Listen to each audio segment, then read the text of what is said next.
All right, well, as you can see, I just put the door on the 2038R. It's that time of year. I've got to get this machine ready for snow. I'm going to do something that I'm not sold on, but I'm going to try it. And I'd love to have your input on it a little bit later in the video. What we're also going to do is this. So I have a Curtis Advantage cab, which I love. I'm excited. This will be the first year I'll be plowing with heat, which will be wonderful. Does not come with rear view mirror, so we're going to put that on. Also going to put some additional mirrors, and I'm going to use the loader frame for that. These are the suspect items that I mentioned a minute ago that I'm not sold on. We'll talk about more of that in a minute. Also going to try, this is called Snow Jet. What it's supposed to be able to do is to let the snow shed out of the bucket when you dump it and not stick in there. And at the end of the video, have you ever checked your hydraulic fluid or your axle fluid and you got to put these on, you're turning in the light, you're trying to see the level? Well, I'm going to show you something that's super cheap, super inexpensive, that's going to make that problem go away. Thanks for joining us. We really appreciate it. We would love a thumbs up. This is how YouTube determines how our videos are seen and how often that they're seen. So welcome back to Tractors in Life. So quite obviously, if it gets cold here, if it snows here, I should say, it gets cold. And we might go a couple, 3, sometimes 4 weeks, and I might not plow with the tractor at all. So I'm going to put it on a trickle charger.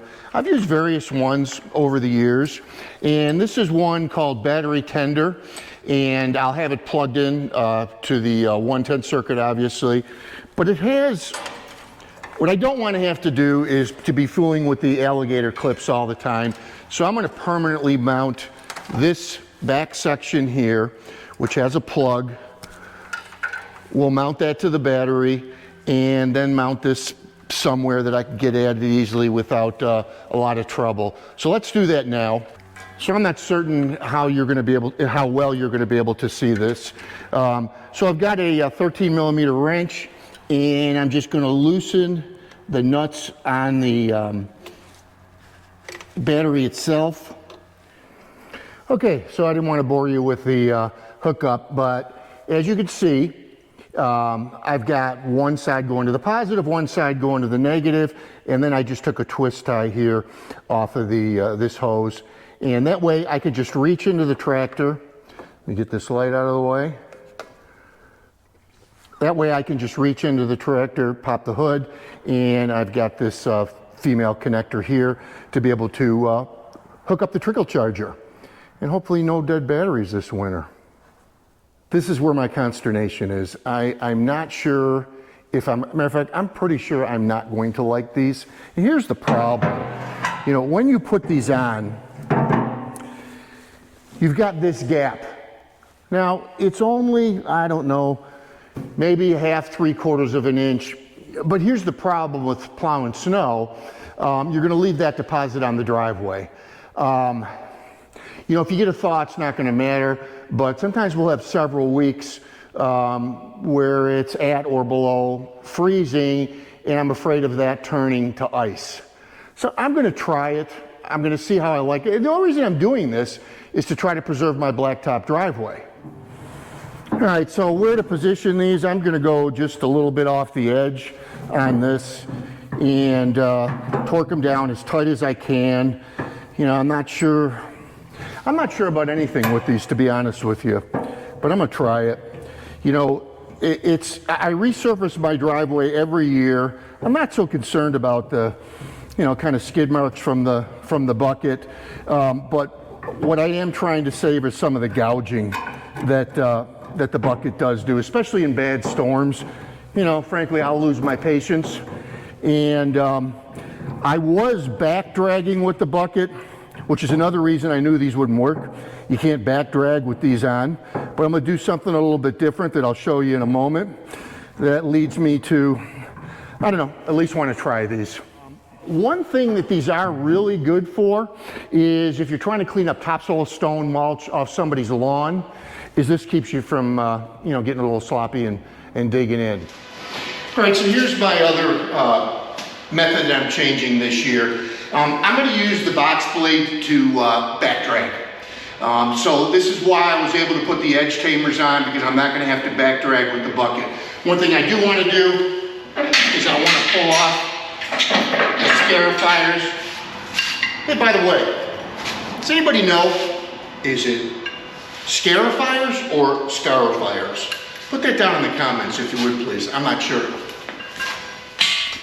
You know, we're not the snow capital of the world, but we get an average of about 90 inches a year. But the wild card is, take a look at these photos. These aren't doctored, this isn't Photoshop. This is actual lake effect snow moving into the Buffalo area. I'm standing here right now, we're 4 days before Thanksgiving. I was actually able to cut the grass yesterday, work on leaves and what have you. And now they're predicting some lake effect snow for possibly Thanksgiving Day. 1 year ago today, they call it Snowvember. 80 inches of snow. Now, not right here, we only got about a couple feet.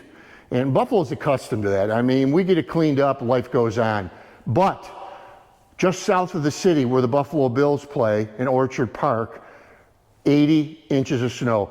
So much snow that they actually had to move the, which was supposed to be a home game for the Bills that weekend, actually had to move it to Detroit. So, now, what we're going to do is put some mirrors on, try to be a little safer.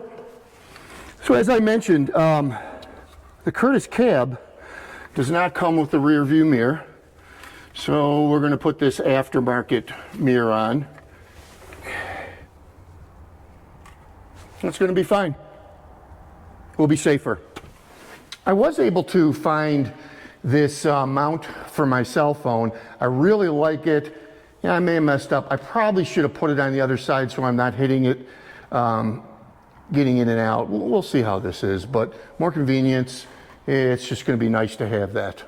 I do use John Deere grease on this. By the way, this is the lock and lube, which I had an adapter to be able to put it on my DeWalt grease gun, and works great. I do have two fittings underneath to get on the drive shaft. Well, I should say that I've already gotten. So I'm not going to have to do that today. Now here's one that a lot of people forget on a 3-point hitch.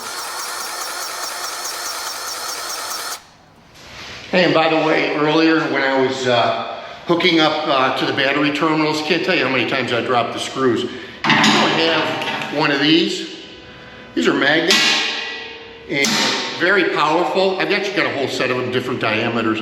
This is a great investment. Make your life a lot easier, a little less cussing too when you drop something. And I have to apologize for losing the audio here. What I'm trying to show is this dye that's available from your Deere dealership that you add right to your hydraulic fluid. This really makes it so much easier to be able to see your fluid levels. With the spout, and shake this up good. And they tell you to put the entire contents in. So we'll let that run down a little bit. Try that dye, you'll love it. I'm even going to put some in the axle fluid as well, because as you know, that can be a little difficult to read at times. $13 at the dealership, and just makes it easier to be able to read your fluid. Yeah, you can see me here on my BX23S, and this will be my first year not plowing with it. We'll be going and enjoying ourselves with the John Deere 2038R. Thank you so much for joining us. Once again, if you give us a thumbs up, we sure would appreciate it. And God bless you all, and see you next time on Tractors in Life.